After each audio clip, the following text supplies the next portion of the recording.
Panther TV, a.k.a. me TV, a.k.a. What did you learn? Seriously, Philly fans, what did you learn this week? Let me tell you something, all right? We're going to start. I know I really want to start with this. I really do. But I got to say something to Philly fans real quick, all right? Phillies fans, let me tell you something. You overreacted in usual fashion. As Phillies fans, that's what you do, all right? You overreacted when it came to Roy Halladay. Last week, you said that Roy Halladay, he doesn't have it in him anymore, that he can't work out of his funk, that he should be designated for assignment.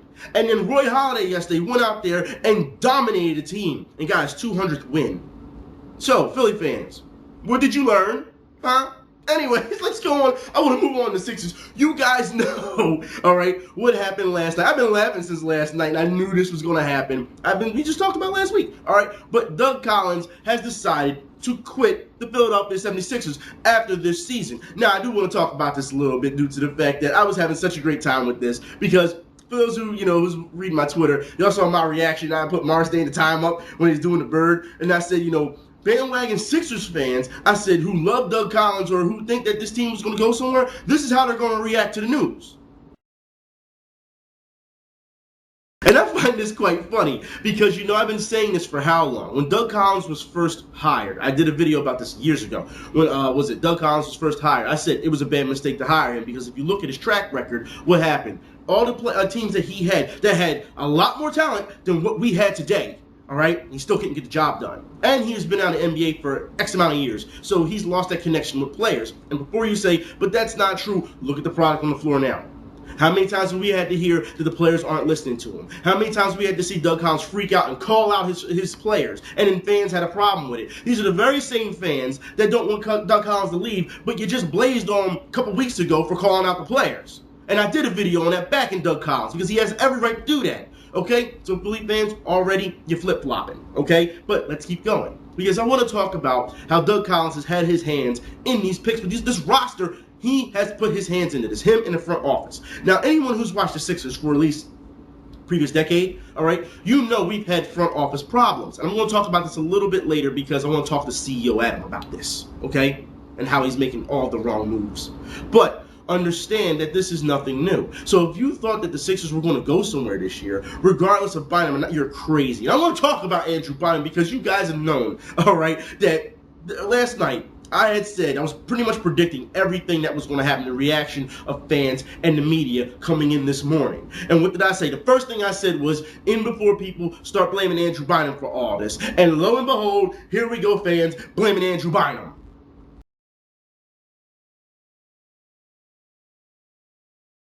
Oh, come on. You gotta be kidding me here, Sixers fans. Look, I swear, some of you just fell off the back of a turnip truck and you just hit your head and you don't know anything about basketball or people or, seriously, if you're sitting here saying that Andrew Bynum is the worst human ever, meaning he surpassed Hitler and all these other murderers and rapists because he didn't play a season of basketball? Seriously? Stop this. Look, it's embarrassing. Look, Sixers fans, I understand a good majority of you do not know basketball, all right? Yeah, I'm talking about a lot of you mainline people who come down here with your fresh little, Drew Holiday shirt on, and you still got the tag on it, all right? So you've been a Sixers fan for years. Not trying to hear that. You're like 15 years old. You haven't been a Sixers fan for years, all right? But I'll put it like this. Don't sit here and say these type of things when you easily know that you're just in an emotional state right now. That's all you are. I can understand. But you don't know anything about the game. And you need to just not, this is what I mean, Sixers fans, Philly fans in general. There's a lot of them. We've talked about this on Twitter not too long ago, and we talked about this in the comments not too long ago. How a good majority of them, they should not be allowed to speak about sports. So just shut down your account. You have no idea what the hell you're talking about, okay?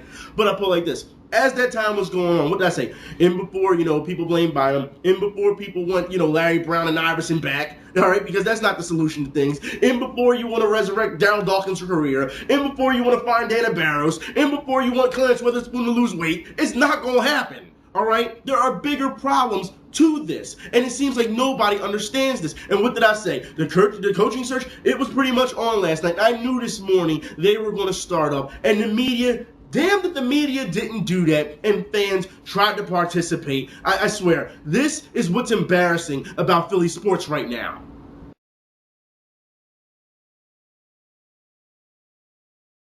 And this is the type of idiocy I'm talking about. You've got to be kidding me. You guys on radio and TV, first off, I don't even understand how you're still being paid. All right, you should be fired for this type of stuff as far as I'm concerned. It has been, what, 10 to 15 hours since it's been reported about Doug Collins, and already you're looking for a replacement. There's no shortcuts to this problem. You understand that, right? If you don't believe me, you can go back and look at the Andrew Bynum thing. That was a shortcut, and it didn't work out. All right, now let's get something straight here. The NBA season, we're talking about this because this is common sense talking. This is what people do when they know basketball. All right, media? So take a cue. All right? The NBA season is still going on. Do you know what that means? You should wait until the NBA season is over because you don't know what coaches are going to be available. That's what you do. You don't try and find an easy fix. You don't. Even asking that question is a slap in the face to the rest of us fan base. And this is what I'm talking about. The media here doesn't try to educate the fan base. No. They just keep pandering crap to them so that they learn nothing. All right? Like I said, it's pushed down. And this is what makes me go against you. Because there's like no type of order here or no type of comments, no type of logic. You've got to be kidding me. And then when they're asking the question, of course, stupid Philly fans are going to come out of the woodwork and start throwing out all these type of suggestions, all for local guys, because they think they have the highest credibility.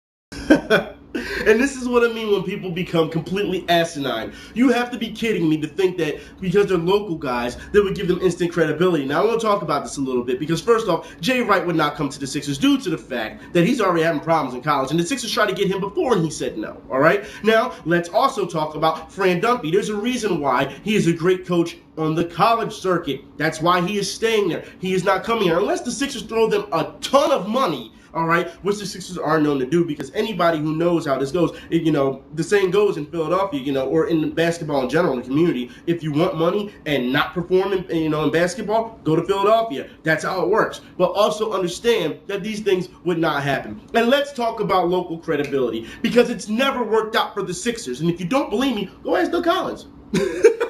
No, you need another example? If you don't believe me, go ask Mo Cheeks.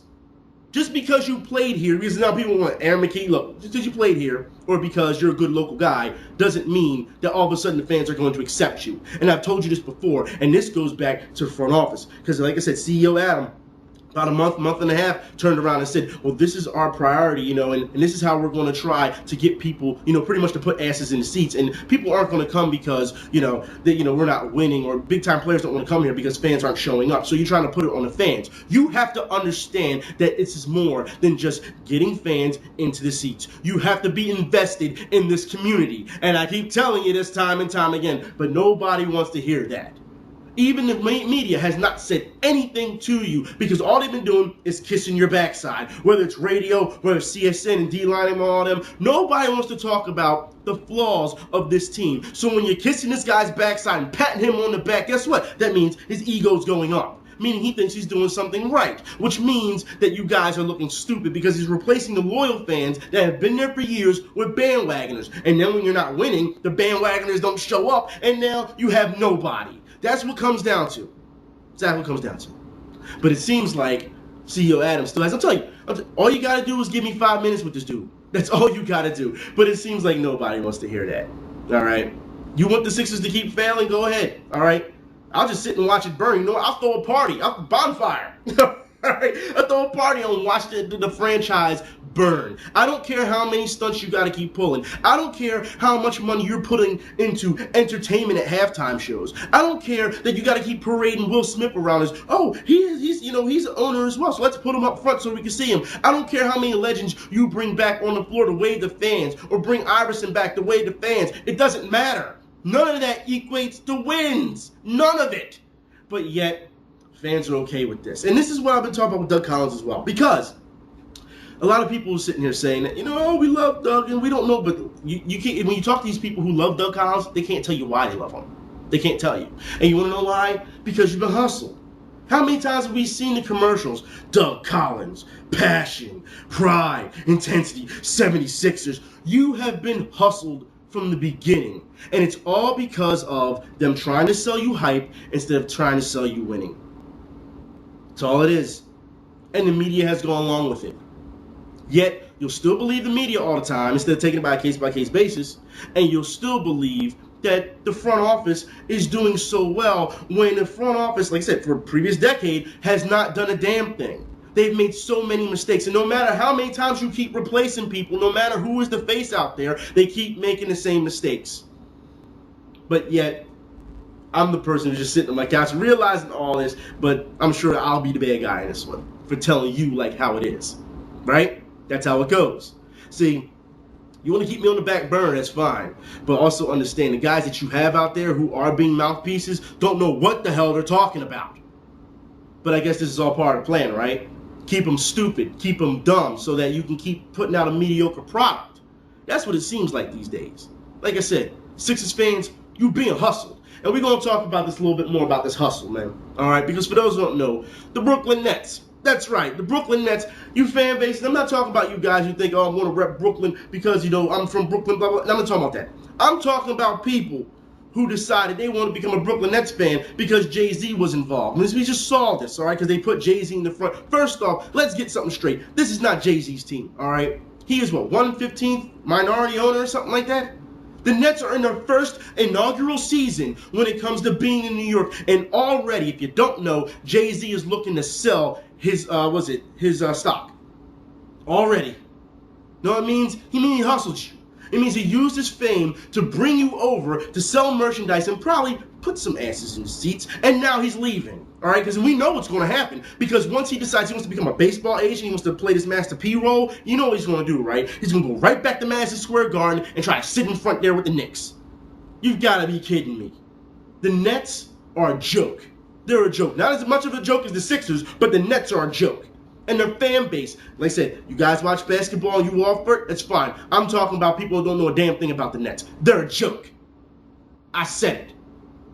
Like I said, people are being hustled left and right, and you're not even smart enough to realize what's going on. But yet, I'll be the bad guy for telling you how it is. I mean, and speaking of bad guys, because I'm going to show you the difference between me telling you how it is and actual bad guys. Because for those who don't know, Mike Rice, we just talked about this not too long ago, you know, the same guy from Rutgers who was throwing basketballs at players. Yeah, he landed on his feet and got another coaching job. This time, he's coaching 12-year-old girls.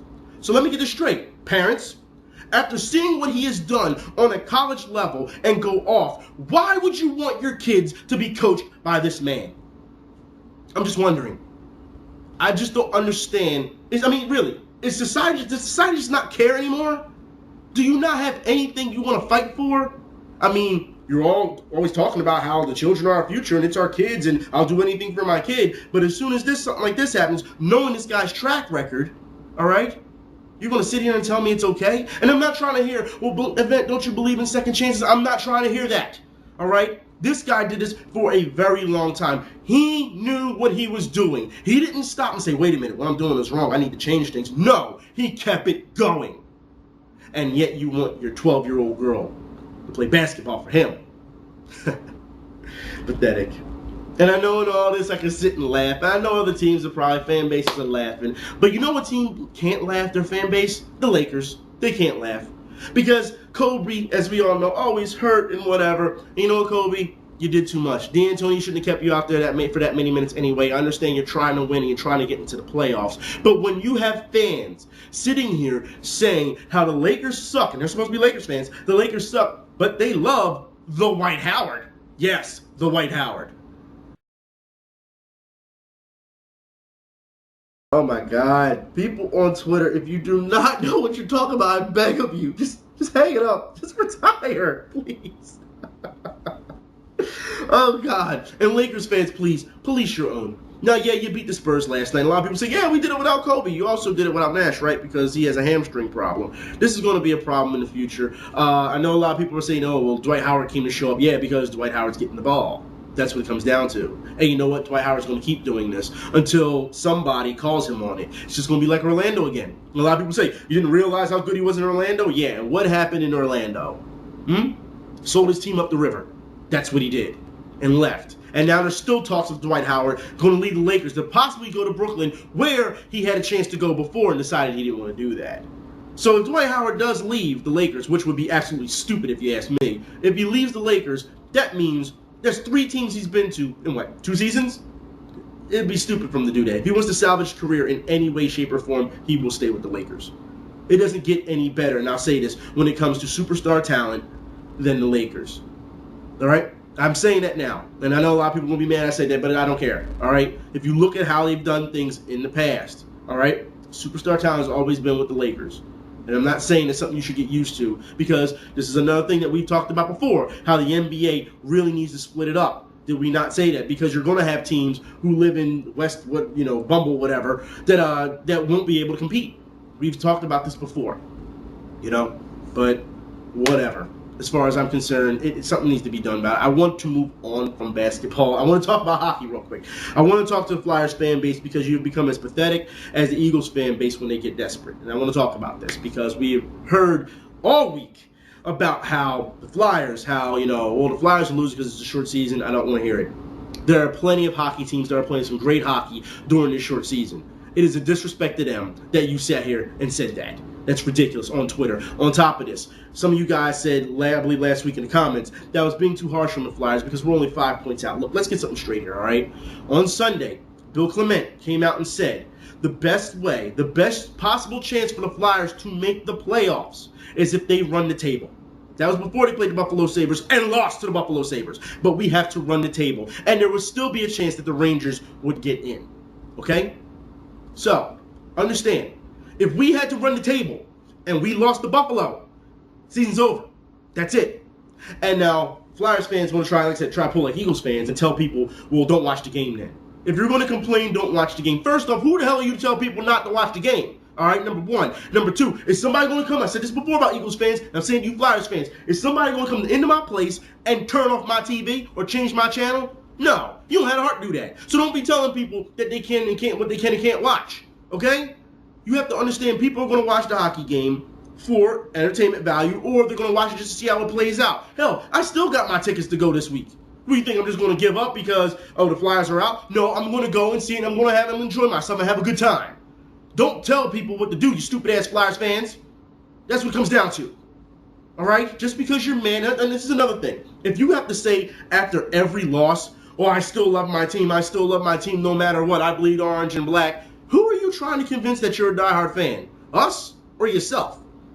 All right? You don't need to say that. If you love the Flyers, win or lose, you don't love the Flyers. You don't need to come out and announce it every time they lose. You don't. It's ridiculous. And this is what I mean about fans. It's pathetic. Anyways, I'm done. It's a pretty good day. I'm sure this is going to be, hilarious to see how the rest of this day goes with Sixers fans. This is going to be funny. Anyways, I'm done. I'll talk to y'all later. Y'all be safe. And you know what? I'll leave y'all with a little image for Doug Collins. It's so hard to say goodbye to that man.